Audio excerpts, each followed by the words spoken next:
I now recognize Representative Moskowitz from Florida for 5 minutes. Thank you, Madam Chairwoman.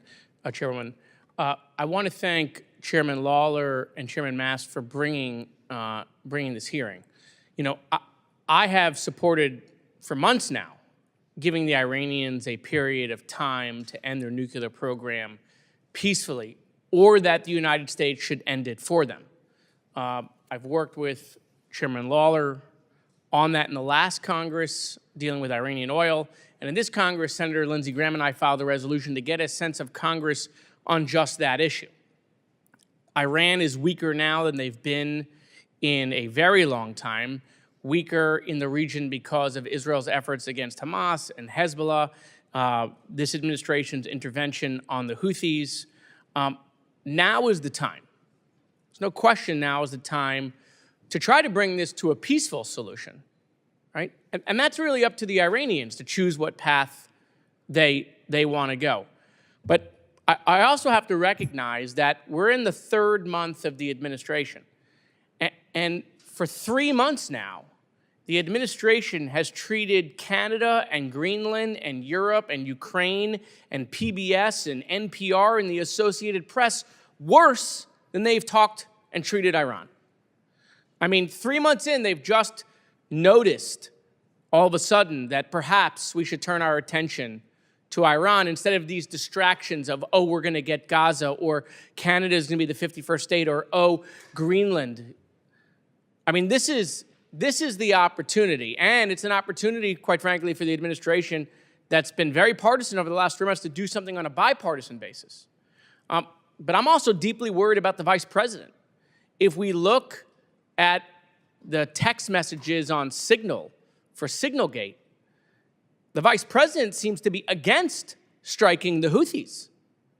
Well, if he's against striking the Houthis, then, I mean, where is he going to be on striking Iran if they don't choose a peaceful solution? Now, obviously, he's the vice president. The president makes the final decision. But if you look at that conversation, a deputy chief of staff had to weigh in from the White House, putting the vice president in his place, saying the president was clear on his direction. And so, let me ask a question. Based on what you've seen, we've all seen publicly in that Signal chat,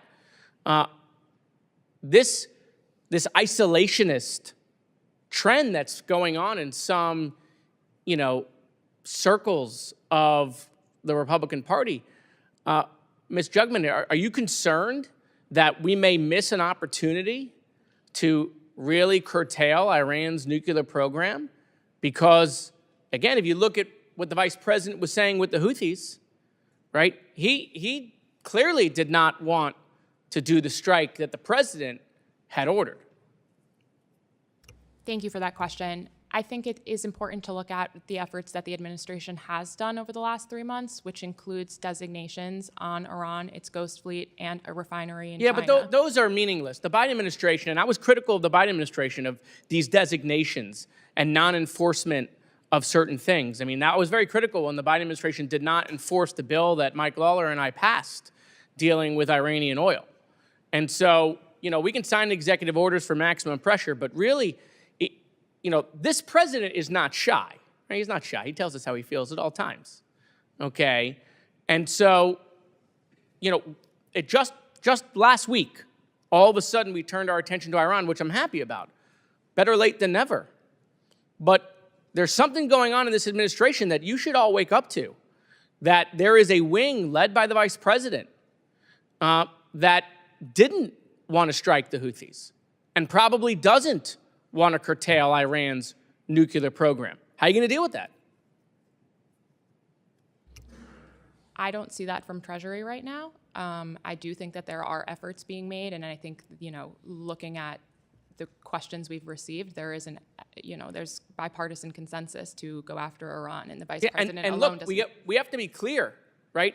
Because Democrats have made this mistake. When you draw a red line and then you don't do it, we see problems. That's what happened in Syria under the Obama administration. So President Trump has drawn a red line. He has said either we're going to end it peacefully, which I hope we do. We all want that, or the United States is going to end it. That's been said now, and that's what we have to hold the president to. I yield back.